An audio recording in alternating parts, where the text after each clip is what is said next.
నెలకొన్న అంతర్గత పోరు ఈనాటిది కాదు, దశాబ్దాల నుంచి కొనసాగుతూ వస్తోంది. ఇద్దరిని కలపాలని సాక్షాత్తు చంద్రబాబు నాయుడు ఎన్ని ప్రయత్నాలు చేసినా బెడ్స్ కొడుతున్నాయి.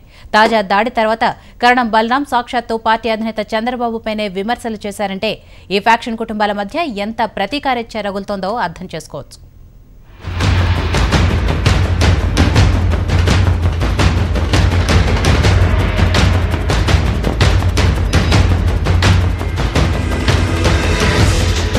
ప్రకాశం జిల్లాలోని టీడీపీ నాయకులు ఎమ్మెల్యే గొట్టిపాటి రవికుమార్, ఎమ్మెల్సీ కరణం బలరాంల మధ్య దశాబ్దాలుగా అంతర్గత పోరు నడుస్తోంది.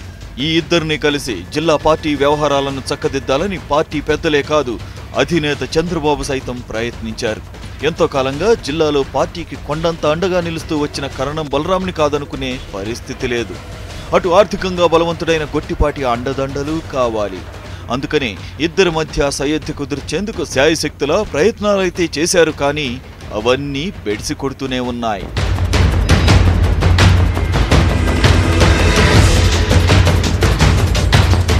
మొన్నటి వరకు వేర్వేరు పార్టీలో ఉన్నా ఇప్పుడు ఒకే పార్టీలో ఉన్న ఈ ఇద్దరు నేతల మధ్య పచ్చగడ్డి వేస్తే భగ్గుమంటుంది. సుమారుగా 3 దశాబ్దాల నుంచి ఈ రెండు కుటుంబాలు ఉప్పు నిప్పుగా ఉంటూ వస్తున్నాయి. రెండు కుటుంబాలు రాజకీయంగా బలమైనవే. ఇద్దరికీ జిల్లాలో బలమైన అనుచరగణం ఉంది.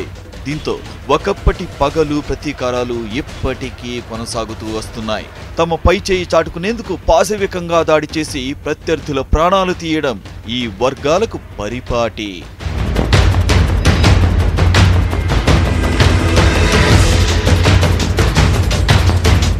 వైసీపీ జెండాపై గెలిచిన గొట్టిపాటికి టీడీపీ కండువా కప్పేటప్పుడే కరణం తీవ్రంగా వ్యతిరేకించారు. అప్పటి నుంచి బలరాం కుతకుతలాడుతూనే ఉన్నారు.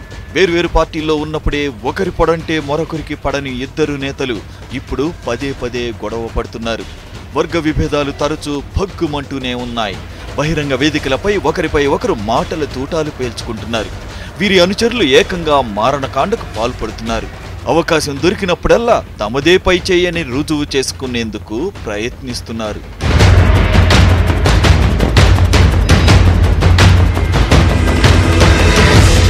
అధికారుల బదిలీలు, పింఛన్ల మంజూరు, ఫ్లెక్సీలు, శిలాఫలకాలు, ప్రతి అంశం అత్యంత సున్నితమైనదిగా మారుతోంది. ఈ పరిస్థితుల్లో గొట్టిపాటి కరణం వర్గీయుల మధ్య ఫ్యాక్షన్ వార్ చోటు చేసుకోవడం కలకలం రేపుతోంది. దాడిలో మరణించిన, గాయపడి చికిత్స పొందుతున్న వారిని పరామర్శించడానికి వచ్చిన ఎమ్మెల్సీ కరణం బలరాం తన ఆగ్రహాన్ని ఏమాత్రం దాచుకోలేదు. ఏకంగా పార్టీ అధినేతపైనే వాగ్బాణాలు సంధించారు. వైసీపీ నేతలను తీసుకొచ్చి మా నెత్తిన పెట్టాడని చంద్రబాబు నాయుడిపై తీవ్రంగా ఆగ్రహం వ్యక్తం చేశారు.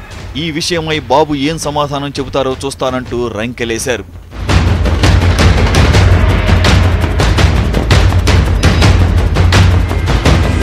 ఇదిలా ఉంటే ఈ ఘటనపై చంద్రబాబు సీరియస్ అయినట్టు సమాచారం.